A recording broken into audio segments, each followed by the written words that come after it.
Capítulo 23. Triste, mas curto.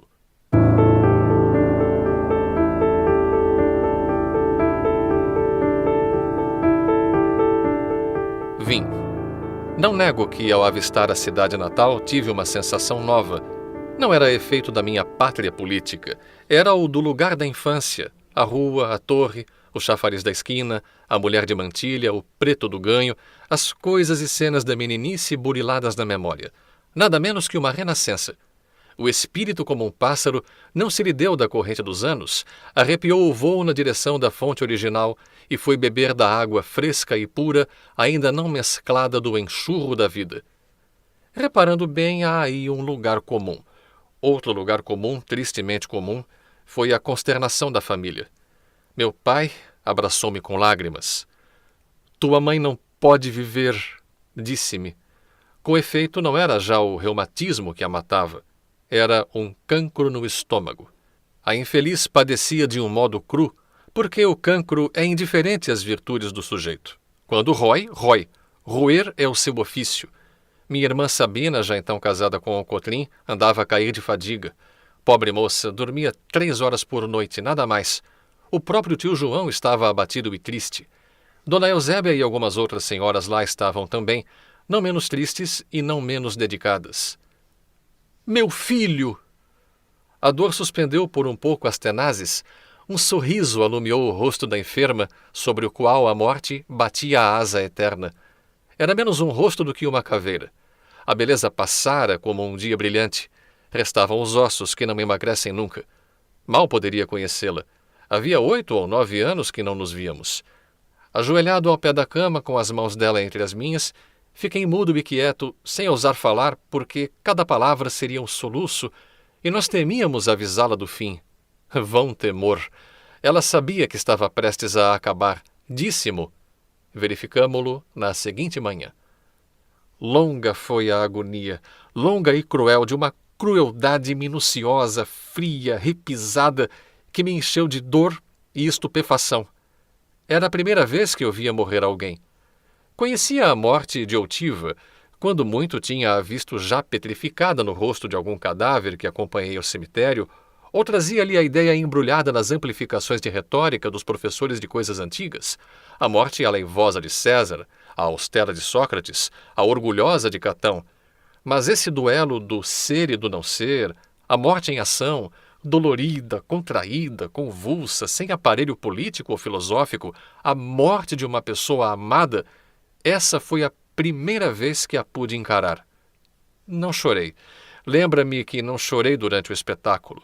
Tinha os olhos estúpidos, a garganta presa, a consciência boquiaberta que, uma criatura tão dócil, tão meiga, tão santa, que nunca jamais fizera verter uma lágrima de desgosto, mãe carinhosa, esposa imaculada, era força que morresse assim, trateada, mordida pelo dente tenaz de uma doença sem misericórdia.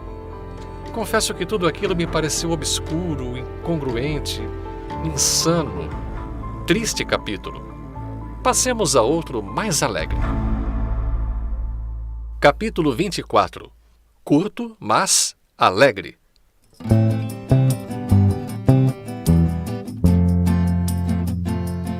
Fiquei prostrado. E contudo era eu, nesse tempo, um fiel compêndio de trivialidade e presunção. Jamais o problema da vida e da morte me oprimira o cérebro. Nunca até esse dia me debruçara sobre o abismo do inexplicável. Faltava-me o essencial, que é o estímulo, a vertigem. Para lhes dizer a verdade toda, eu refletia as opiniões de um cabeleireiro que achei em Módena e que se distinguia por não as ter absolutamente. Era a flor dos cabeleireiros. Por mais demorada que fosse a operação do toucado, não enfadava nunca. Ele intercalava as penteadelas com muitos motes e pulhas, cheios de um pico, de um sabor. Não tinha outra filosofia. Nem eu. Não digo que a universidade me não tivesse ensinado alguma, mas eu decorei-lhe só as fórmulas, o vocabulário, o esqueleto. Tratei-a como tratei o latim. Embolsei 3 versos de Virgílio, 2 de Horácio, uma dúzia de locuções morais e políticas para as despesas da conversação. Tratei-os como tratei a história e a jurisprudência. Colhi de todas as coisas a fraseologia, a casca, a ornamentação. Talvez espante ao leitor a franqueza com que lhe exponho e realço a minha mediocridade. Advirta que a franqueza é a primeira virtude de um defunto. Na vida, o olhar da opinião, o contraste dos interesses, a luta das cobiças, obrigam a gente a calar os trapos velhos, a disfarçar os rasgões e os remendos, a não estender ao mundo as revelações que faz à consciência.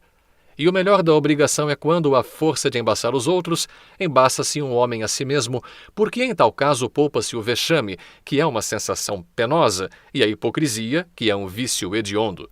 Mas na morte, que diferença! Que desabafo! Que liberdade! Como a gente pode sacudir fora a capa, deitar ao fosso as lantejoulas, despregar-se, despintar-se, desafeitar-se, confessar lisamente o que foi e o que deixou de ser? Porque, em suma, já não há vizinhos, nem amigos, nem inimigos, nem conhecidos, nem estranhos. Não há plateia. O olhar da opinião, esse olhar agudo e judicial, perde a virtude logo que pisamos o território da morte. Não digo que ele não se estenda para cá e nos não examine e julgue, mas a nós é que não se nos dá do exame nem do julgamento. Senhores vivos, não há nada tão incomensurável como o desdém dos finados.